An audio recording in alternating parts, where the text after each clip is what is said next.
పెద్దలారా మిత్రులారా అందరికీ నమస్తే. ఇప్పుడు దేశవ్యాప్తంగా రేవతి అనే పేరు వినపడతా ఉంది. ఒక హెడ్ కానిస్టేబుల్ పేరు. ఎందుకు ఈ రేవతి పేరు ఇంత పెద్ద స్థాయిలో వినపడుతుంది అంటే, ఆ అమ్మాయి ఒక హెడ్ కానిస్టేబుల్.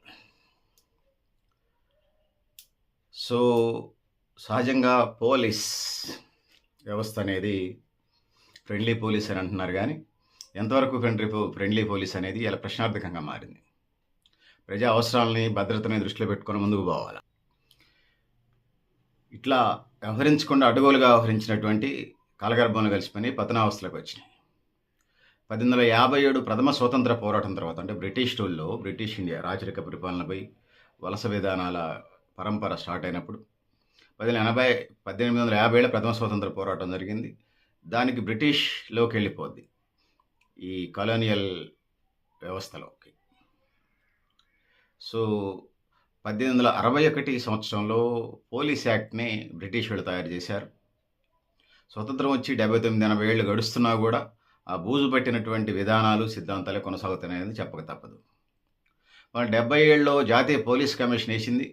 ఆ కమిషన్ కొన్ని సిఫార్సులు కూడా చేసింది. వాటిలో చాలా మట్టుకి ఇవేళకి కూడా కాగితాలకే పరిమితమైన అవి అమలుకు నోచుకున్నటువంటి పరిస్థితి మనం చూస్తూ ఉన్నాం. అలా చెప్పాల్సి వస్తే భారత రాజ్యాంగంలో చాలామంది సభ్యులు ఉన్నారు. అంబేద్కర్ కీలకమైన పాత్ర పోషించాడు. సో జనరల్గా అంబేద్కర్ అనే చాలామంది అంబేద్కర్ ఒక్కడే రాజ్యాంగం రాశాడని అంటారు. సరే, వాటి జోలికి అంబేద్కర్ ఒక్కడే రాశారా, కమిటీ సభ్యులు సపోర్ట్ ఉందా అనేది అది వేరే చర్చ. సో అంబేద్కర్కి సంబంధించి ఆయన మాటల్లో జనరల్గా అంబేద్కర్ గుర్తుకొస్తాడు రాజ్యాంగం అనగానే. బ్రిటిష్ పరిపాలనలో ఏదైతే ఉన్నదో తీసుకొచ్చిన తర్వాత రాజ్యాంగం ప్రకారం మనం చూసినప్పుడు బ్రిటిష్ వాళ్ళ నుంచి తెల్లదొరలు పోయారు. బ్రిటిష్ వాళ్ళ నుంచి మనం ఫ్రీడమ్ తెచ్చుకున్నాం, స్వాతంత్రం తెచ్చుకున్నాం. స్వాతంత్రం అనేది కేవలం డబ్బుల కోసమో లేకపోతే అధికారం కోసమో కాదు, స్వేచ్ఛ కోసం, సమానత్వం కోసం, మానవత్వం కోసం, ఇలాంటి లక్ష్యాలతోనే పనిచేయాల్సినటువంటి అవసరం అయితే ఉన్నదనేది ఈ సందర్భంగా నేను తెలియజేస్తాను సోదరులారా, సోదరిమణులారా. సో అందులో భాగమైనటువంటి పోలీస్ వ్యవస్థ ఇంకా బాగా పనిచేయాలనేది ఉద్దేశంగా ఉన్నది. సో ఇక చెప్పుకుంటూ వస్తే పోలీసులు అనేవాళ్ళు సోషల్ వర్కర్ లాగా ఉండాలని చెప్పేసి పూజ్య బాపు మహాత్మా గాంధీ చెప్పిన మాటలు మనం ఈ సందర్భంగా చేసుకుందాం. శాంతి భద్రతలను కాపాడుతూ, ఓపికతోని, ఓరిమితోని, సానుభూతితోని వ్యవహరిస్తూ సమాజ నిర్మాణానికి బాధ్యులుగా వ్యవహరించాలనేది మహాత్మా గాంధీ ఫ్రీడమ్ ఫైటరు, ఈ దేశానికి స్వతంత్రం ఆయన నాయకత్వంలో తెచ్చారనేది నమ్మిక. లేటెస్ట్గా తమిళనాడులో మదురై కోర్టు ఒక తీర్పు ఇచ్చింది. అది భారతదేశ వ్యాప్తంగా అది సంచలన తీర్పుగా భావిస్తూ ఉన్నారు. ఆ తీర్పుకు సంబంధించి భారతదేశ వ్యాప్తంగా చర్చ జరుగుతూ ఉన్నది. ఏందయ్యా అసలు అది కేసు ఏంటి, ఆ పరంపర ఏంటి, ఎందుకు దేశవ్యాప్తంగా చర్చ జరుగుతుంది అనే దానికి వచ్చినప్పుడు, తమిళనాడులో మదురై కోర్టు ఒక 9 మంది పోలీసులకి మరణశిక్ష వేసినది. ఎందుకు వేసినారు? లాకప్ డెత్ అని వేసినారు. లాకప్ డెత్కి సంబంధించి రుజువు కోర్టులో సాక్ష్యం కీలకంగా ఉంది. సో మహిళా పోలీసు ఉద్యోగిని రేవతి సహజంగానే పోలీసులంటే పై అధికారులు చెప్పిన మాటలు వింటాం, పై ఉద్యోగులు చెప్పిన మాటలు వింటాం, బాసిజం ఉంటుంది. సో తర్వాత ఏమైనా చర్యలు తీసుకుంటారనే భయం ఉంటుంది కింది స్థాయి ఉద్యోగులకి, ఇవన్నీ ఉంటాయి. కానీ ఏదైతే ఉన్నదో ఈ కేసుకు సంబంధించి తమిళనాడులోని మదురై కోర్టు పరిధిలో ఉన్నటువంటి కేసు లాకప్ డెత్కి సంబంధించి మహిళా హెడ్ కానిస్టేబుల్ రేవతి సాక్ష్యం కీలకంగా ఉందనేది ఈ సందర్భంగా నేను తెలియజేస్తున్నాను. ఆ లాకప్ డెత్కు సంబంధించి పూర్వపరాలు చెప్పే ప్రయత్నం చేస్తాను. భారతదేశంలో అంటే కరోనా 2019 వచ్చింది. ఆ ఫస్ట్ ఫేజ్లో మమ్మల్ని కూడా ఆ మీటింగ్లో మేము పాల్గొన్నామని చెప్పేసి మమ్మల్ని కూడా క్వారంటైన్లో 30 రోజులు 35 రోజులు ఉంచారు. అప్పుడు క్వారంటైన్ రాలేదు. మళ్ళీ 2-3 ఏళ్ళు వచ్చినప్పుడు, అంటే అప్పుడు కరోనా రాలేదు, 2-3 ఏళ్ళు ఇచ్చేసినప్పుడు ఇంటి దగ్గర ఉన్నా కూడా షాపు దగ్గరికి వెళ్ళినప్పుడు కరోనా వచ్చినాడు. కొన్ని పనురీత్యా తిరిగే క్రమంలో మాస్క్ పెట్టుకున్నా కూడా. సో మాస్క్ తీసి మాట్లాడడం పేజ్ చూడాలన్నప్పుడు ఆ కరోనా పేషెంట్, మరి వాడు సరే ఏదున్నది అప్రస్తుతం, నాకు వ్యక్తిగతానికి సంబంధించింది సబ్జెక్ట్లోకి వచ్చేస్తాను. దేశంలో లాక్డౌన్ జరుగుతున్న పరిస్థితులు 2020 జూన్ 19వ తారీఖు జయరాజు పెన్నిక్స్ తండ్రి కొడుకులు. జయరాజు షాప్ నడుపుతూ ఉన్నాడు. కొంచెం లేట్ అయినది, 7, 8, 9 అట్లయినది. షాప్ సెల్ ఫోన్ షాపు నడుపుకుంటూ ఉంటాడు. అది ఆ టైంలో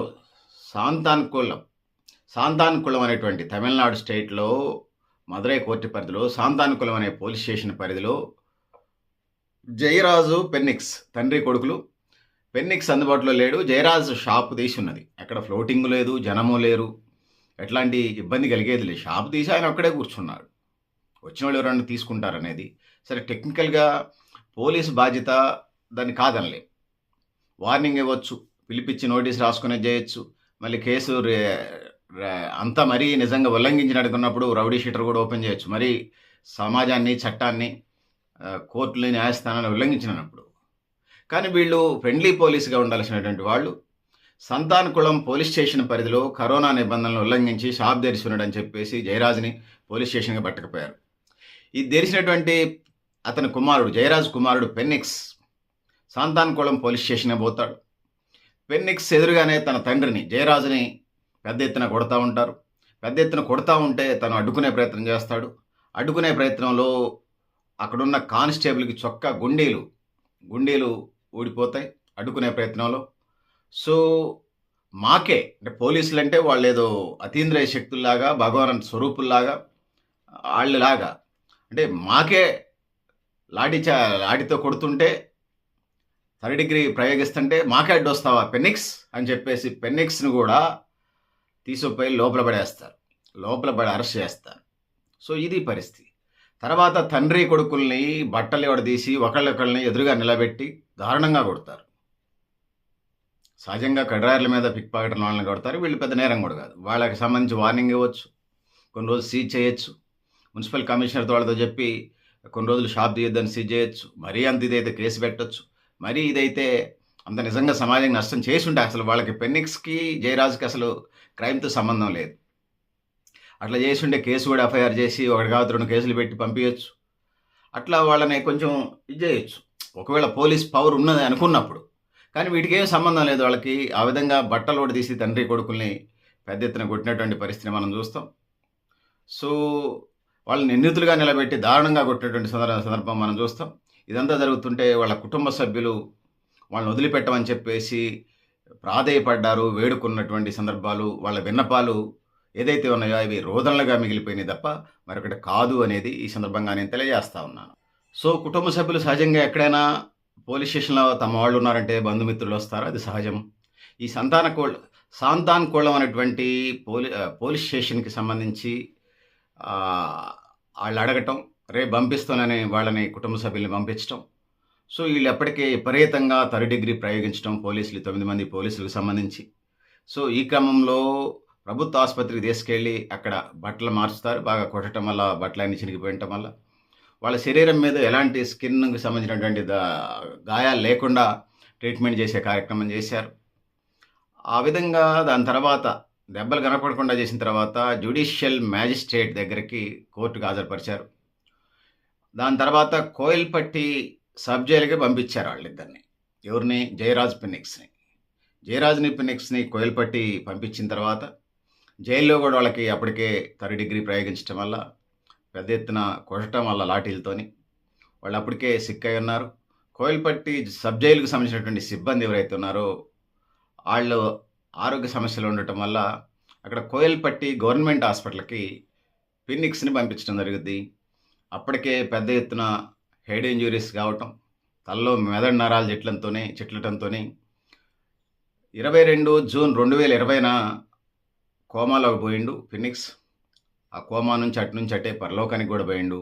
ఇది జరిగిన తెల్లారి 23వ తారీఖు కావచ్చు, సుమారు 23, 24 తారీఖుల్లో పెద్ద ఎత్తున కొట్టడం వల్ల జయరాజు కూడా పెన్నిక్స్ తండ్రి జయరాజు ఎవరైతే ఉన్నారో ఫస్ట్ సారి అరెస్ట్ చేసిన జయరాజును పెద్ద ఎత్తున కొట్టడం వల్ల ఛాతీ నొప్పితో ఆయన కూడా హాస్పిటల్‌లోనే చనిపోయాడు. ఇది లాకప్ డెత్తే అంటారు. కాకపోతే కొన్ని రోజుల తర్వాత చనిపోయారు ఆ గాయాలకు వాళ్ళు. పోలీసులు కొడితే కనిపించమంటారుగా. దీని మీద ఇట్లాంటి జరిగినటువంటి దారుణమైనటువంటి అమానవీయమైనటువంటి ఘటనని హ్యూమన్ రైట్స్ కమిషన్ కానీ, హ్యూమన్ రైట్స్ సంఘాల వాళ్ళతో పాటుగా పబ్లిక్ పెద్ద ఎత్తున ప్రజలు పెద్ద ఎత్తున అనేక యాజిటేషన్స్ చేశారు, ధర్నాలు చేశారు, నిరసన కార్యక్రమాలు చేశారు. మదురై హైకోర్టు బెంచ్ సుమోటోగా ఈ కేసుని లాకప్ డెత్ కేసుని సుమోటోగా తీసుకోవటం, దాన్ని సుమోటోగా తీసుకున్న తర్వాత జ్యుడిషియల్ విచారణకి దానికి సంబంధించినటువంటి కోర్టు పరిధిలో దానికి సంబంధించినటువంటి కాగితాలను అంటారా జీవోలను విడుదల చేసిందనేది చెప్పొచ్చు. అయితే విచారణకు వచ్చినటువంటి అధికారులకు సంబంధించి అక్కడ ఉన్నటువంటి పోలీస్ స్టేషన్ సిబ్బంది ఎట్లాంటి విషయాలు చేయకుండా నెగ్లిజెన్స్ చేయటం, దాన్ని తొక్కిపట్టి కాలగర్భం కలిసే పని చేసినటువంటి సందర్భం. ఈ విషయం అధికారులు మళ్ళీ మదురై కోర్టు జడ్జికి చెప్పడం జరుగుతది. ఈ విషయాన్ని సీరియస్‌గా తీసుకున్నటువంటి మదురై కోర్ట్ ఏదైతే ఉందో, ఆ కేసుని సీబీఐకి అప్పగించడం జరిగింది. సో, అయితే పోలీస్ స్టేషన్‌లో ఉన్న మహిళా హెడ్ కానిస్టేబుల్ సంఘటన ప్రత్యక్ష సాక్షిగా మనకిక్కడ ఇయాల మనకి ఏమంటారు సోదరి. ఆ సోదరి దేశవ్యాప్తంగా చర్చలో కనిపిస్తాంది. సోషల్ మీడియా తన ఫోటో లేనటువంటి గ్రూపు పెట్టినటువంటి పోస్ట్ పెట్టినటువంటి వాట్సాప్ గ్రూప్ లేదంటే సోషల్ మీడియా గ్రూపు లేదంటే అతిశయోక్తి కాదు. ఖచ్చితంగా ఉందని చెప్పక తప్పదు ఆమె ఫోటో. ఆ సహోదరి ఫోటో. సో, ఇది పరిస్థితి. సో, రేవతి ప్రత్యక్ష సాక్షి. ఈ విషయాన్ని చెప్పడానికి ఫస్ట్ సందేహించుతది. సహజంగానే అందరు ఆడపిల్లలాగానే. సహజంగా పోలీస్ బాసిజం ఉంటది. ఆ సంఘటనలో కుటుంబ సభ్యులు ఇచ్చినటువంటి ధైర్యంగా అలాంటి పరిస్థితుల్లో వాళ్ళ family members, Revathi family members ఇచ్చినటువంటి ధైర్యం తనకు తన కుటుంబానికి రక్షణ కల్పిస్తే నేను మొత్తం చెప్తానని చెప్పేసి సీబీఐ అధికారులకి రేవతి తెలియజేయడం జరిగింది. సో, ఇది జరిగిన తర్వాత మహిళా కానిస్టేబుల్ చెప్పిన విషయాలను సీరియస్‌గా తీసుకున్నటువంటి పరిస్థితుల్లో సో, ఆ పోలీస్ స్టేషన్‌కి సంబంధించినటువంటి ఆ లాకప్ డెత్‌లకు సంబంధించినటువంటి అన్నిటిని స్వాధీనం చేసుకోమని చెప్పేసి తుత్తుకుడి జిల్లా కలెక్టర్‌ని ఆదేశించడం, వాళ్ళు హ్యాండ్ ఓవర్ చేసుకోవడం జరిగిద్ది. సాక్ష్యాలు సేకరించి కేసుని సీబీఐకి బదిలీ చేసి పార్శనిక్ బృందాన్ని పంపించడం జరుగుతుంది కోర్టు. 2020 నుంచి 26 దాకా వాళ్ళు సీబీఐ నుంచి 100 మంది సాక్షుల వివరాలు సేకరించి 2000 పేజీల ఛార్జ్‌షీట్ దాఖలు చేశారు. అందులో తండ్రి కొడుకు ఎవరైతే ఉన్నారో జయరాజు కొడుకు ఫినిక్స్ ఉన్నారు. వాళ్ళు చనిపోయింది తలలో గాయం కావటం, ఫినిక్స్ చనిపోయాడు. ఛాతీలో అనేక సమస్యలు అంటే ఇన్నర్ ఆర్గాన్స్ డ్యామేజ్ కావటం వల్ల జయరాజు కూడా చనిపోతాడు. ఇది లాకప్ డెత్ తప్పితే ఇంకొకటి కాదనేది నిర్ధారణకు వచ్చినది. సో, తర్వాత ఎలాంటి వాళ్ళ మీద ఈ కూడా వాళ్ళలేదు. అప్పటికే ఆ పోలీస్ స్టేషన్‌లో జరిగినటువంటి ఇంజ్యూరీస్ వల్ల చనిపోయారనేది నియమ నిబంధనలు చెప్తా ఉన్నాయి. తండ్రి కొడుకు కరోనా నిబంధనలను ఉల్లంఘించలేదని కూడా సీబీఐ పోలీసులు నిర్ధారణ చేశారు. పోలీసులనే దోషులుగా అనౌన్స్ చేసినటువంటి సందర్భాన్ని మనం చూస్తూ ఉంటాం. వివరాలన్నీ పరిగణనలో తీసుకున్నట్టు హైకోర్టు 2026 ఏప్రిల్ 6వ తారీఖు నాడు కోర్టు సంచలన తీర్పుని వెల్లడి చేయడం జరిగిందనేది ఈ సందర్భంగా నేను తెలియజేస్తా ఉన్నాను. ఆ సంచలన తీర్పు సారాంశమే 9 మంది పోలీసులకి లాకప్ డెత్ కారకులైనటువంటి 9 మంది పోలీసులకు మరణశిక్ష, 2 మరణశిక్షలు ఇచ్చినట్టుగా చెబుతుంటుంది. ఈ సందర్భంగా ఆ కోర్టు జడ్జి గారు ఇది సాధారణ నేరం కాదని, తండ్రి కొడుకులు ఎదురెదురుగా బట్టలు లేకుండా నిలబెట్టడం అనేది దుర్భాషలాడటం, తిట్టడం, కొట్టడం ఇది చెల్లుబాటు కాదు, ఇది కరెక్ట్ కాదు, ఇది చట్టవిరుద్ధమైన పరిస్థితి, బాధ అనిపించింది. దోషులకు 2 ఉరిశిక్షలు వేస్తున్నానని చెప్పేసి ఉరిశిక్షతో పాటు బాధిత కుటుంబాలకు దోషులైన పోలీసు అధికారుల నుంచి 1,40,00,000 నష్టపరిహారం కూడా ఇప్పించాలని చెప్పేసి హైకోర్టు తీర్పునిచ్చింది.